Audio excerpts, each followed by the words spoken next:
everyone. Today we are in conversation with Sudha Gupta, Chairperson of Mother's Pride, Presidium, and the Knowledge Tree.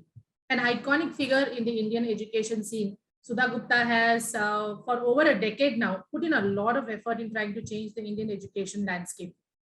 So, welcome, Sudhaji. Can you please Thank you tell so us a much. little bit about what you're doing these days? Right now, whatever I've been doing for last 25 years, taking care of all the schools, my love, my passion, Mother's Pride and Presidium, nurturing thousands and thousands of children, training teachers, a lot of work on parenting. So all that is happening forever. That is all what has happened, and now and forever. I think till the time I'm alive, I'll just keep doing all this.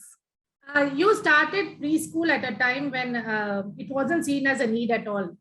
So, how was it back then?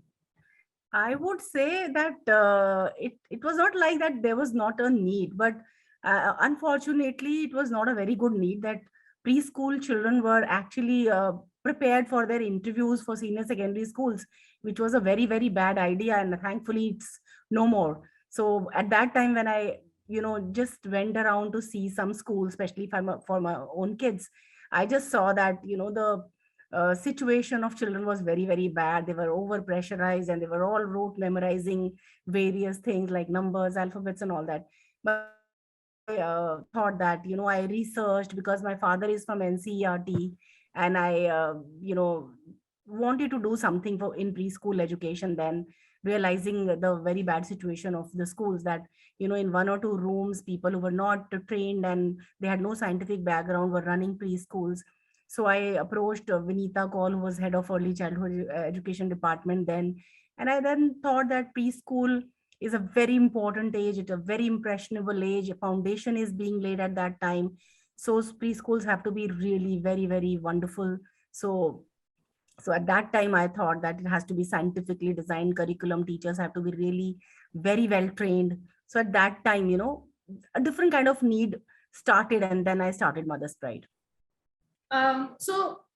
Taking forward that thought, have the mindsets changed over the last 15 odd years? I mean, do you see parents looking at preschool education or primary education differently now? I think there's a huge difference because there's a lot of awareness. Now people have started taking this preschool education thing very seriously, and they really, choose and they decide, that they have to put in their child in the best possible preschool.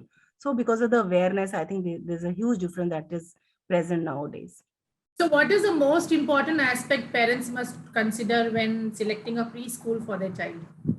I think they can't be one thing. It has to be holistically very well managed preschool. Whether it is the school building, it has to be very lively, colorful, open. Safety and security for children has to be very, very important area. Then a lot of love, care, and compassion in the environment has to be there. The curriculum has to be scientifically designed. As I said, it is the most important impressionable age, foundation years. So it is not like that anybody can teach and anything can be taught to a child. Teachers have to be selected very, very carefully, because I always say that they are God sent angels, and it is very difficult to be a preschool teacher, especially. So a lot of love, care, and commitment has to be there. It's not that you couldn't become anything else, so you became a preschool teacher. It's not like that. And they have to be really very, very well trained, because they have to understand this age group. That's a very important area. So, when you talk about parents being involved in and engaged with their children and their education, how do you think parents can enhance and take forward what a pre-primary child learns at school at home? I think it is a very important fact that education is a joint effort of parents and teachers, whether it is preschool age or any other age. So they have to go hand in hand. Otherwise, it will be like dragging the child in two different directions. Mainly, before thinking about education and learning, it's about dealing with the child, how both deal with the child. So it's about parenting. So both have to understand the child, the strengths and weaknesses of the child, and accept the child the way the child is, and whatever the level of the child is, and whatever emotional things that the child is going through. So that is a very important area where both teacher and parent has to go hand in hand. And then, I think loving, caring, motivating, encouraging is something which is very important. And then when it comes to learning, then it has to be well coordinated. We have designed our own curriculum, our own books for pre-primary and for primary. And in every book and everything, it is written that this part has to be done by the teachers and this part has to be done by the parents. So it is very clear. It's not like teachers are teaching something else, parents are teaching something else. Even the methodology is the same. So it's a partnership between the teachers and parents. And I think parents understand it very well. So what, like you said, involvement of parents and teacher training and curriculum, everything is an essential part of primary and pre-primary learning. But what, according to you, constitutes a good preschool education? I think I've said it all. Preschool education is a very, very important area. I think teachers must be paid pretty well, because it's just a building's foundation has to be very strong if you want to have a high-rise building there. Similarly, if you want to your child to become an extraordinary personality and an intellectual being, and you want your child to become somebody big and do something big in life, again, it's very important that the foundation is very well laid and it is very strong. So it's an all-round development of the child, whether it is physical, emotional, social, intellectual, moral. So holistic development should be at the base of the foundation. And also, I think a happy child is what I believe in. So a lot of love has to be given.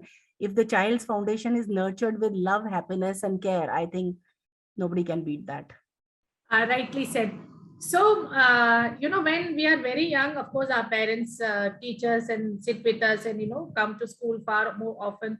But then we also grow up and we become secondary, higher secondary students also. So starting from, let's say, primary to the higher secondary education of a student's life, what is the role that a parent or parents must play in the student life of their child? Role keeps changing because of the age and stage of the child. As the child grows, there are different phases that a child is going through. So initially the child has to be around the child, available, feeding the child and taking care of the child all the time. And when the child grows up a little bit, then the child needs his own space, and some privacy is required. All that is there, but I think the role of a parent can never become lesser. It maybe it becomes even more and more and more as the child grows, especially in today's scenario where things have really changed, and children are opening up and they need more freedom and they are more versatile, and the things have become so global, so there is a lot of exposure. So all that is there, and things have become a little difficult also for parents, because in our days parents used to instruct us and we used to follow our parents' instructions a lot.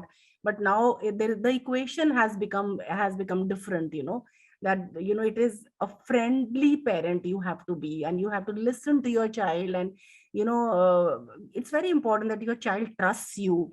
So that trust has to be there.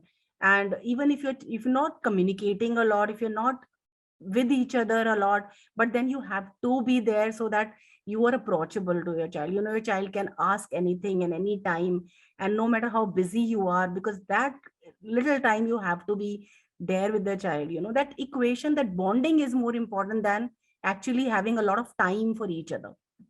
So as an educationist, what do you envision the future of education in India to be? I think education has been very, very important long back also, during Gurukul days also, now also, and in future also. The only thing is that the importance of various things about education have changed. Earlier, I think knowledge was very important. Now, I think development and exposure is more important. Life skills are more important. We as parents, we all want our children to be confident and courageous, and we want them to be public speakers, and we want them to be bold and confident, and knowing about global things and all that. So that the whole content of education has changed now. Academics has become a small part of the whole a part of education. So all around you want your child to be versatile, and and also its specialization is coming up. So we don't know. Earlier we used to be thinking about that our child will become a doctor or an engineer or a CA. Now you don't know. I mean, online there is so much available, so a lot of children are doing so much online. So I think it's important that we train our children to adapt and to accept change with change, and then to be open about what they're going to do in life. So more important is that they do something big, but very important is that they become what they want to be. We don't want us as parents and teachers to impose our expectations, because generally what happens is either we as parents, we want our children to become who we are, or we want them to become who we couldn't be. But in both the scenarios, I think it is we are imposing them to become what we want them to be. But the philosophy of Presidium is also be what you want to be. So it's very important that we give freedom, complete freedom to our children, because it's a very simple philosophy that you do very well when you do whatever you want to do. And when things are pushed upon, then you don't do so well and you're not happy. Yeah. So you just spoke about online availability of educational material, and I think our next question is going towards that anyway. So I've heard a lot of talk about how the current COVID situation has pushed tech into education in India much sooner than the system had anticipated it. So, what role do you foresee edutech playing in the Indian education system in the years to come, given the current scenario of hybrid education and all those things? So two things I would like to say. One is that online education or technology can never substitute a teacher or a school and physical school environment, because a teacher's touch, her physical presence, the way she talks to a child, the way she deals with the child in a physical scenario is very, very important. Then the school promises, the children, they have running space to run, and playgrounds and library and music and dance studio, and moreover they have their own friends, peer group who they can talk to. So a physical schooling is can never be substituted by technology. But yes, as you rightly said, during COVID times, we've all learned so many things and we've done so many things online, which we never used to do. So I think a lot of things have opened up. Technology is going to play a very important role, because a lot of realization has happened. Like, so online teaching can be an additional teaching, remedial teaching, teaching to gifted children, teachers training. So a lot of additional things can happen through online teaching. So online education, or this is, I think, is going to play a very important role in future education. Ma'am, you also run Sparsh. So I'd like to ask here, what are your thoughts on inclusivity in schools and how will it help children with special needs? Yeah, so we, as you said, that we run Sparsh. So obviously I'm very, very passionate about this work. So long back, I realized that we do a lot of things for underprivileged sections of the society, but I think most underprivileged are these people or children who do not even have a sound mind or a sound body. So this is very important. As far as inclusivity is concerned, I think it's a very great and a brilliant idea. Some sort of inclusivity should be there in the schools, and it is beneficial for both kind of children, whether it is special children or the other children, because these are children, normal children, they learn to cope and to accept these children, and they become sensitive and more humanitarian, so that's very important.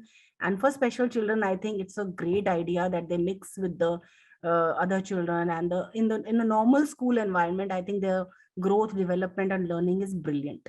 It's really amazing. But then it also is about severity of the problems with children. So some kind of problems with severe conditions, it's a little difficult to handle them in a normal school scenario. For them, I think it is important that they go to special schools, because those schools are structurally also built properly to handle their problems, their physiotherapies, and teachers, special educators who are very, very well trained.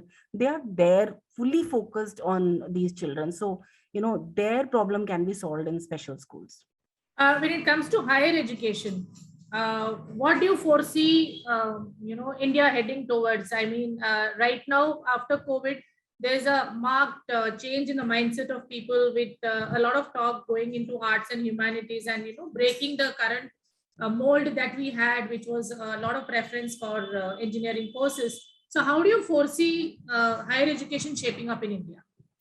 I think gone are the days when a few professions were available and parents also wanted them, to train their children to become, those professions, and, graduation, post graduation, and, one after the other, that kind of education. I think there is a huge change in the mindset of parents as well as children. Parents are and children also looking forward, towards various opportunities which they love to do, whether it is, I mean, a lot of entrepreneurship programs, and so all variety online branding programs. So children are also choosing a wide variety of lines. So I think huge change is coming up, and I think we as educationists and parents should be very, very open and give freedom and opportunity to our children to choose what they want to do. We should become facilitators, and we should only be available, for guidance. But I think sometimes I also feel that our children are even smarter and more intelligent than us. Lastly, ma'am, what would you like to say to all the parents and children out there who really look up to you for a lot of reasons? Look, parents, as I been talking about parenting, that's a subject very close to my heart. Again, to the parents, I would like to say one very important thing: let them be what they want to be. Uh, be a positive parent, okay, and also nurture them with a lot of love and care, and be a facilitator, be a friendly parent. Don't be a friend, also be a friendly parent, and give them opportunities, and whatever you can give them, but don't push them too hard, because they are not they are not like what you want them to be. So that's very important.